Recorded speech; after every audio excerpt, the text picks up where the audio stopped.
wait, hold on. Before you tear me up in the comments, hear me out. If you clicked on this video, it may be because you feel as if your horse doesn't like you. Maybe they display certain behaviors that make you feel like this. Like maybe they run away from you in the field, they ignore you when you ask them to do something, maybe they're anxious around you or they act aggressively towards you. It's not that your horse doesn't like you. Horses don't feel emotions like we do and they don't have thoughts like we do. So the idea of not liking someone isn't necessarily in a horse's wheelhouse. Horses can definitely have their preference in terms of the people they like, but it doesn't mean that they don't like you. Usually if a horse is displaying certain behaviors that make you feel like they don't like you, it's either because of a lack of trust, a lack of training, and a lack of confidence. So in today's video, what I want to do is number one, talk you through ways you can build your relationship with your horse so that you don't feel like they don't like you. And number two, how you can also work to fix the behaviors your horse may be displaying towards you that makes you think they don't like you. Let's talk about a horse that lacks trust. So some of the behaviors a horse that lacks trust may display is that they may not want to come to you when you're out in the pasture. They may be iffy in approaching you. They may not like it when you touch them. They may flinch or even move away from you. A horse that doesn't trust you may also be anxious around you and anxious in the situations you put them in. Horses are herd animals, so they feel most confident when they're in a herd with other horses. So if you take your horse out of the field or away from the other horses and they're freaking out and looking around and whinnying, that can be a good sign that your horse may not trust you to the point where they can confidently go with you away from the herd. Those are a lot of the common behaviors a horse like that would display. So when it comes to building a relationship with your horse, you're going to build your relationship the same way you would build your relationship with a human. So for example, when I met my husband, before he became my husband, I needed to get to know him. I needed to make sure he had my best interest at heart. I need to make sure that he's the person for me, so to speak.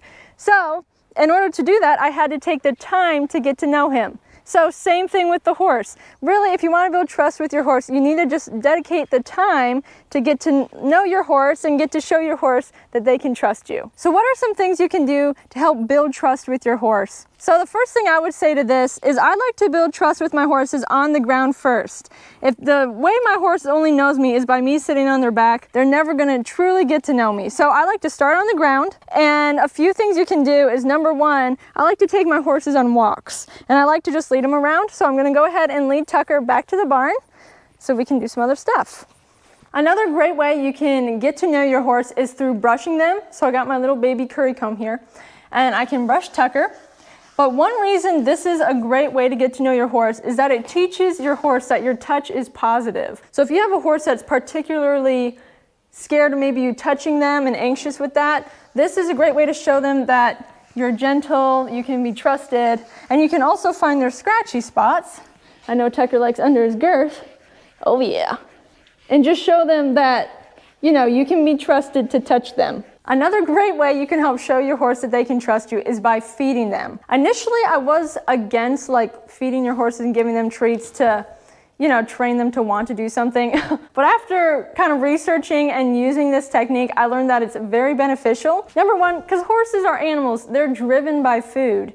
And so if my horse can positively associate me because I give them food, all the power to me, you know? So giving your horses food and feeding them at dinner time is a great way to help them learn to trust you and think, oh, that's the person that gives me food. Of course I can go trust them. But that being said, you want to make sure your horse isn't going to be pushy with you and get in your space and get in your way. So just FYI on that. Another reason you may feel like your horse doesn't like you is because your horse doesn't have an understanding of boundaries. And this is largely due to a lack of training.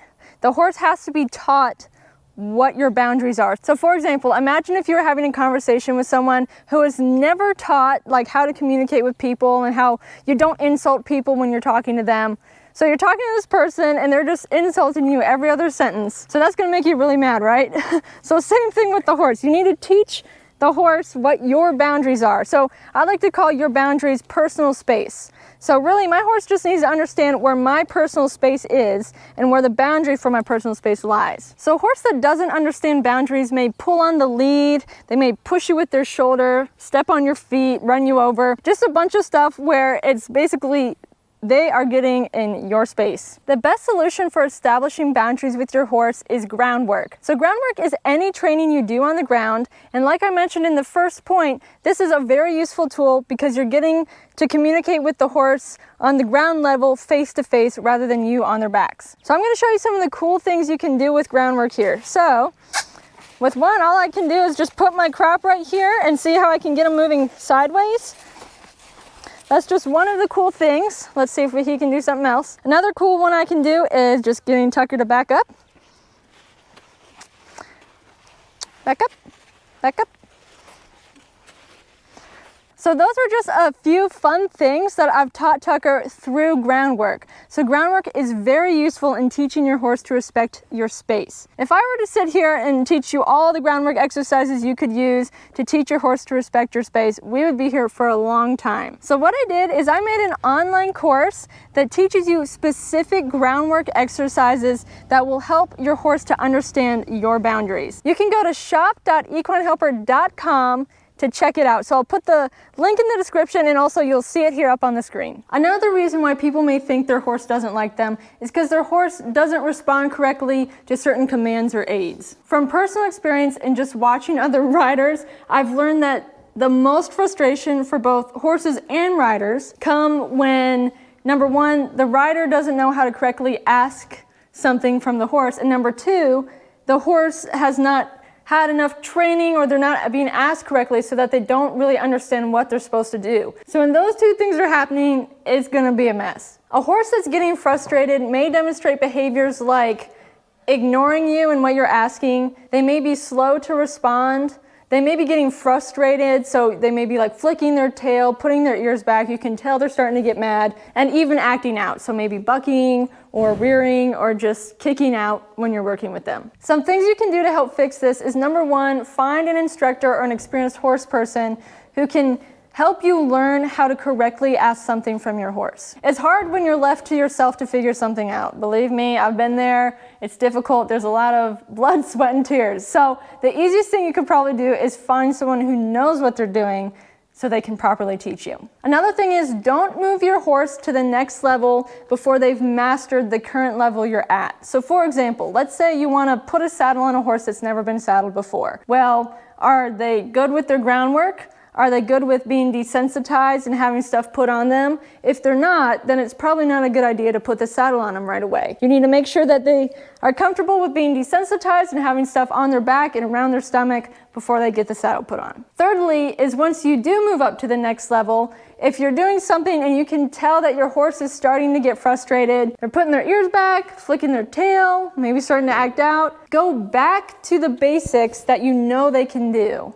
So let's say I just have Tucker under saddle and I want to canter. So he's good at trotting, but I want to canter on him. So I'll try to canter, and if he's just getting frustrated with the canter, I can always just go back to the trot and practice that. One reason you may feel like your horse doesn't like you is because they're displaying behaviors of being bored. So a bored horse will be slow to respond. They may just be dull and looking off and looking for something else to do. They also may run away from you when you go out to catch them and stuff like that. So no one, including horses, likes to do the same thing over and over and over again. So if you're coming out to the barn, getting your horse and doing the same thing every day with them, so maybe you're just getting on them, doing the same exact ride, getting off, doing the same exact routine, and then putting them back, that's going to be pretty boring for them. A few things you can do with your horse to help them be more engaged and interested is you can change your routine. So instead of, getting your horse and going to brush them and brushing them first and then cleaning their hooves, you can change your routine to where you clean their hooves first and then brush them. Another thing you can do is ride in a different area. So let's say you ride in the same arena every day. So maybe go out and ride in a field, or go ride in a different arena, or even off your property, and just give your horse something